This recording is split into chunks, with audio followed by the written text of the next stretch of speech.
by not paying the price for what you did, because he was being irresponsible while he was driving the car, so he needs to pay some price. It sucks, but you're gonna have to pay.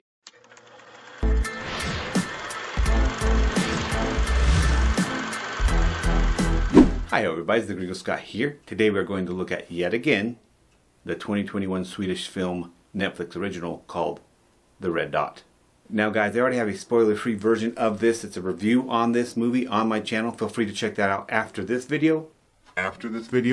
This video, however, is going to take a look at some of the opinions of this movie from other YouTube movie critics, movie reviewers. I thought it was interesting to see their opinions on this movie. And then I'll give my opinion on their opinions about this movie. Lots of opinions flying around here today, folks. Just opinions. Just like my old made-up grandpa, who I used to justify my opinions, used to say. Son. Point is, opinions are opinions. You do not make up your opinions. Someone's opinion doesn't make them evil or bad based on their opinions. Opinions are just opinions. That's all I got to say about that. Please remember to subscribe for movie reviews with life lessons and more. Now, let's look at other people's opinions of the Netflix original movie, The Red Dot, 2021. Let's check it out. This one comes from the movie critic that I found called Movies and Munchies. Check out his channel. It's really cool. He has 15.4K subs. He has like 680 videos. He's quite the inspiration for me. He's an older man, similar to myself, and he's made 680 videos showing me at my little baby 110. Yeah, you gotta grind. And he is very polished, has very good polished videos. I'm very impressed with him. So check him out. Be sure to subscribe to him, guys, if you're into movie reviewers. His name is Movies and Munchies. So let's check out an opinion he has about this movie. I gotta warn you though, this is not gonna leave you happy or satisfied. It's really dark and almost torturous in what it does to us as an audience. Now I wouldn't say it was pointless, because there is certainly a point to the plot and for our characters, but man, it's a depressing story. Once all the cards are on the table and everything is revealed and resolved, we're just left to sit in it.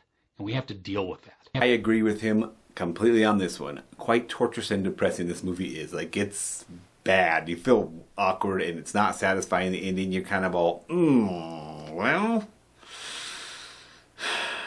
they kind of had it coming, I guess. I mean, not fair, a little overkill, but yeah, could happen. You gotta be careful. Don't go around making people mad and not taking personal responsibility for things. I mean, this movie really demonstrates the dangers of not taking personal responsibility and not taking responsibility for your actions, and how then your actions that you did will take control the way they want to and not the way maybe you would have any control over it. So, you know, the main character kills a kid accidentally by hitting him with his car. It's an accident. I mean, stuff like that happens. Horrible. He should have just fessed up to it and dealt with it. He didn't. He's like, I gotta go. I'm a twerp. I don't know. He's dead anyways. What does it matter? I see it matters.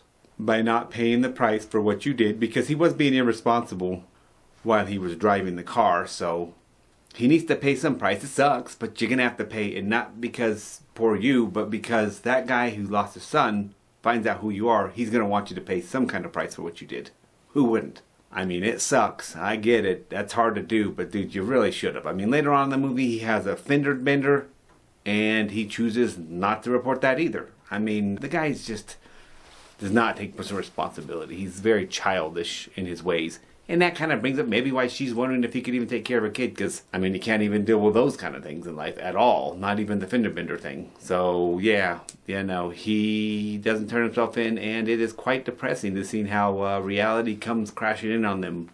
And they never take personal responsibility. And by the end, other people took responsibility of the situation, and it's not a very happy ending, obviously. People end up dead, and they end up just crawling on their bellies like yellow belly fools that they are. All I gotta say, guys, you act like that and you don't take personal responsibility for things that you do and make amends for things, eventually it's all gonna catch up to you. Eventually it's gonna make you want to hide in your house and not trust people and not want to be taking chances in life, because you're always going to feel like there's people are going to be rude and backstabby because everyone takes advantage of everyone, and that's how it is because that's what you do, not that everyone does it. It really creates a dark reality. It does not help with building a life worth living. Things are just happening to them. Oh, it's so depressing, guys. It was pretty intense. Lastly, for my other guy, I'd like to look at a larger YouTuber, Austin Burke. I like him. He's got about 89,000 subscribers. I'm not quite sure. He's a bigger guy, but I've been watching some of his videos and I am impressed with him. He's very organized and clean cut as well, as you could imagine. Once you get to that level, you get well practiced. But it's also an inspiration. Here's a clip from his video. And I really loved the look, whether it be the shot selection, the cinematography, when they were outside. I thought it all looked really good, especially when it becomes really like misty and snowy and you have the white kind of overtaking all of the different colors. I thought it looked genuinely beautiful. I could not agree more with him. Visually, this movie was crazy cool. I mean, they went off in the middle of a tundra and like Arctic looking place. I mean, it looked like a horrible wasteland. Why you'd even want to camp there, I'm not sure, but they do. And then it's a bit weird, like he says later on in his review too. He says, what, and I've heard other reviewers say this as well, they're in this wasteland. Next moment they're in a forest with a cabin, yet the wasteland looked like it was for miles and miles. Which is another thing that's a bit odd. They seem like they would have been screwed anyways, even if the guy wasn't trying to kill them and making them all panicky. Because they didn't seem to be able to get to their car anyways. How far away did you park from your car to this place? Why did you hike so far? They didn't seem very smart either. Like, guys, I didn't care for these characters. They just bugged me. They were dumb and not very likable.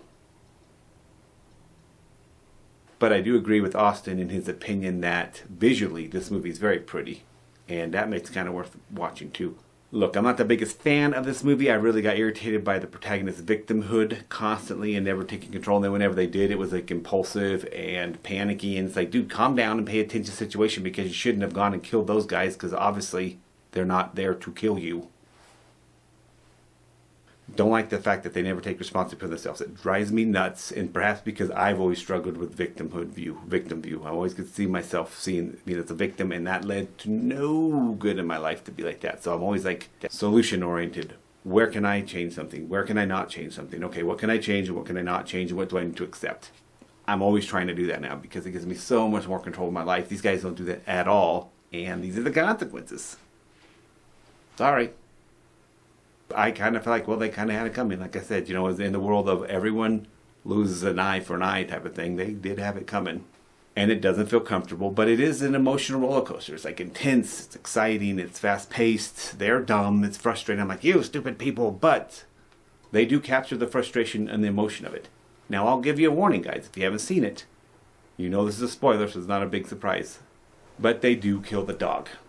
Don't know why they have to kill the dog. They could have not killed the dog. No one likes them killing the dog. Both reviewers were not for killing the dog. I'm not for killing the dog either. Don't kill the dog. Why do you have to kill the dog? Why did the guy want to kill the dog? The guy doesn't like dogs? I mean, I could be revenge. You want to revenge this guy and kill his wife and him and all that stuff, but I'm not going to kill your dog. Your dog's just a doggy. Why? Your dog is nice. So in summary, and to really wrap this up, I think this movie is a bit meh. But I do think it's a roller coaster ride of anxiety and frustration between the two's inability to take control of any situations they have. Listening to these two movie critics gives me pause and makes me think, well, maybe I was a little harsh on it. Maybe it was better than it was. It's just not my type of movie. So yeah, you guys should check it out if you haven't seen it. Please leave a comment down below and let me know what you think of this movie. If you think it was any good. Peace, yeah, boy.